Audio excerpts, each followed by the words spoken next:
Come on, fire. Hey, Roger.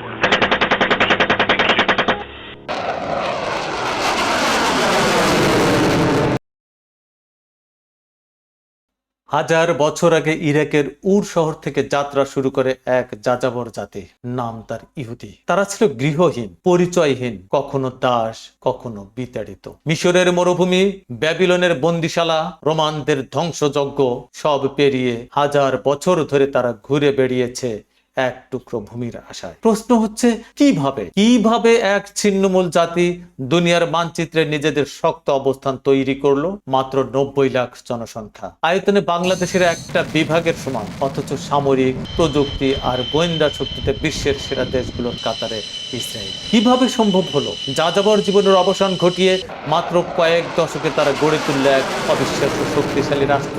দর্শক, আজকের content এই রহস্যময় প্রশ্নের উত্তর নিয়ে। ইহুদিদের ইতিহাস শুরু হয় হাজার বছর আগে। তাদের কোনো স্থায়ী আবাস ছিল না। ব্যাবিলন, রোমান সাম্রাজ্য, স্পেন, রাশিয়া, প্রতিটি সময়েই তারা বিতাড়িত হয়েছে। সবচেয়ে ভয়াবহ সময় আসে দ্বিতীয় বিশ্বযুদ্ধে, হলোকাস্ট, যেখানে 60 লাখ ইহুদি নির্মমভাবে হত্যা। এই বিভীষিকাময় তাদের চেতনার চূড়ান্ত বাকবদল আনে এবং অবশেষে 1948 সালে বহু সংগ্রামের পর ব্রিটিশ অধীন প্যালেস্টাইনে তারা প্রতিষ্ঠা করে ইসরায়েল নামে একটি স্বাধীন রাষ্ট্র।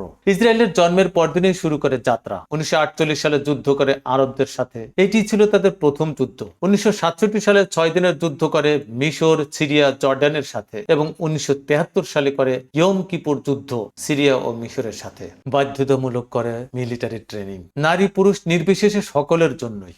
গঠন করে মোসাদ নামে একটি শক্তিশালী গোয়েন্দা সংস্থা, যা বিশ্বের সবচেয়ে রহস্যময় গোয়েন্দা সংস্থাগুলোর একটি। তৈরি করতে থাকে নিজস্ব অস্ত্র শিল্প, ড্রোন প্রযুক্তি, সাইবার অস্ত্র, গড়তে থাকে পারমাণবিক সক্ষমতা। যদিও তা কখনো প্রকাশ্যে স্বীকার করেনি ইসরায়েল। তবে শক্তি শুধু বন্দুকের নলেই সীমাবদ্ধ ছিল না। যুদ্ধ থেকে শিক্ষা নিয়ে তারা মন দিল প্রযুক্তিতে, যেখানে অস্ত্রের চেয়েও ভয়ঙ্কর হয়ে উঠল বুদ্ধিমত্তা। তেল নেই, প্রাকৃতিক সম্পদ সীমিত। তাহলে কিভাবে করলো তারা এত উন্নয়ন? উত্তর একটাই, ইনোভেশন। ইসরায়েলকে বলা হয় স্টার্ট আপ নেশন। প্রতি 1500 জনে একটি করে startup. Cyber security, hitech, medtech, কৃষিতে অভাবনীয় উদ্ভাবন করতে থাকলো তারা, যার ফলে গুগল, মাইক্রোসফট, ইন্টেল সকলেই তাদের গবেষণা কেন্দ্র বসিয়েছে এখানেই। এই বুদ্ধিমত্তা ও উদ্ভাবনের ছোঁয়া শুধু ব্যবসা নয়, কূটনৈতিক সম্পর্কেও দিয়েছে তাদের এক অদ্ভুত শিক্ষা। ইসরায়েল জানে একটি ছোট দেশের সবচেয়ে বড় শক্তি হলো বড় মিত্র, এবং সেই কৌশলেই তারা বানিয়ে ফেলেছে কিছু দুর্দান্ত সম্পর্ক। গড়ে তুলল আমেরিকার সঙ্গে ঘনিষ্ঠ মিত্রতা, গড়ে তুলল ইউরোপের সাথে গুরুত্বপূর্ণ অর্থনৈতিক ও রাজনৈতিক সম্পর্ক, আর ভারতের সাথে করলো প্রযুক্তি ও প্রতিরক্ষা চুক্তি।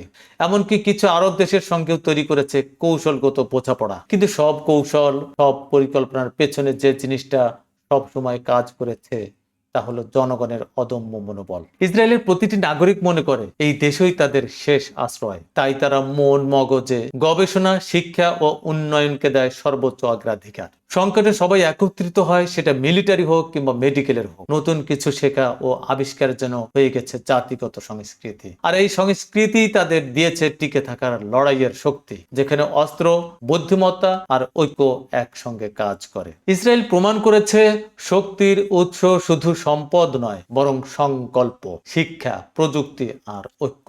এই 4টি পথ অবলম্বন করে তারা আজ বিশ্বের অন্যতম প্রভাবশালী রাষ্ট্র। দর্শক, এই ছিল আজকের কন্টেন্ট, ইতিহাস, বাস্তবতা আর চমকপ্রদ কিছু তথ্য নিয়ে।